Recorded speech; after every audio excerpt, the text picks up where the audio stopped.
Maestro has been taken out towards the B bomb site. But automatic's going towards A.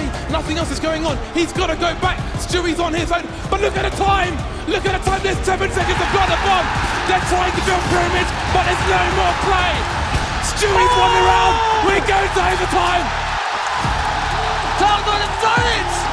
How have they done that? They came back all the way. All the way.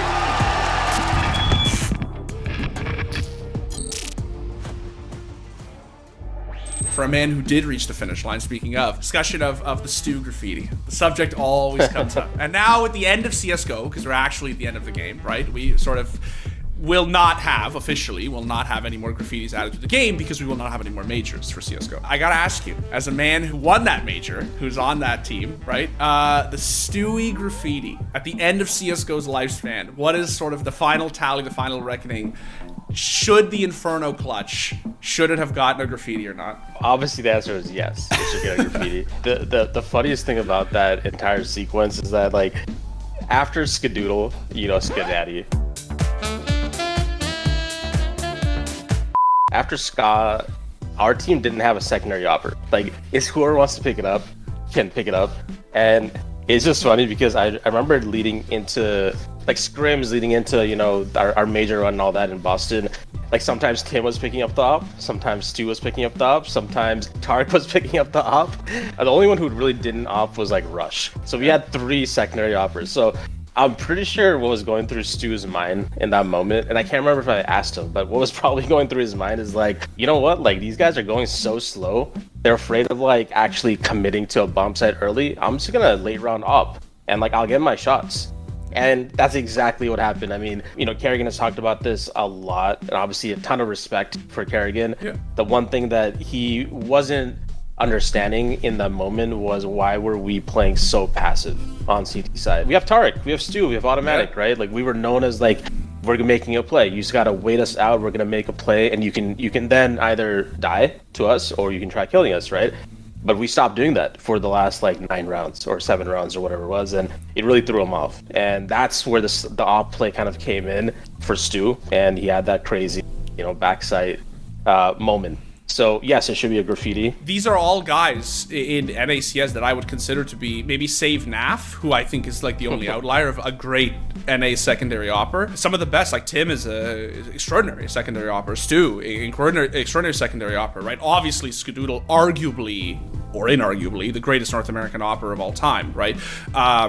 But yeah, no, it's and Tarek, obviously Tarek. I mean, that op clutch of Tarek's, the one where he kept telling Tim, don't peek, right? Like the 1v3 so again. Funny. Dude, that play was woo. Tarek, brave enough to just hold the bomb plant. He knows Guardian's in construction, trying to back off, trying to reposition, sees him, tags him, but doesn't frag him. Holding the angle once again, but does he go high, does he go low?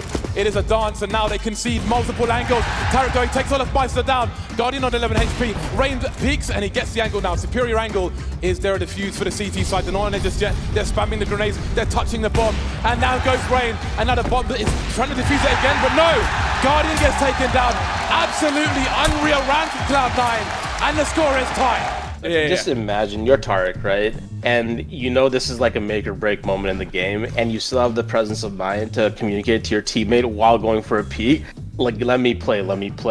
You in the clutch. Tarek understood very early on in his career that his mechanics and his aggression and how he can, you know, surprise people with his playstyle is his strong suit. So he never really wanted to be in clutches. So even in that moment, major, you know, huge round, I think it was like in double OT or whatever it was. He's saying, like, let me play. I don't want to, he's not saying this, but he's thinking, I don't want to be in the clutch. Let me just fight first. You be in the clutch. You're better in that moment. But then he just kills everyone, right? So you can catch the full unmuted interviews streamed live right here on the theScore Esports YouTube channel.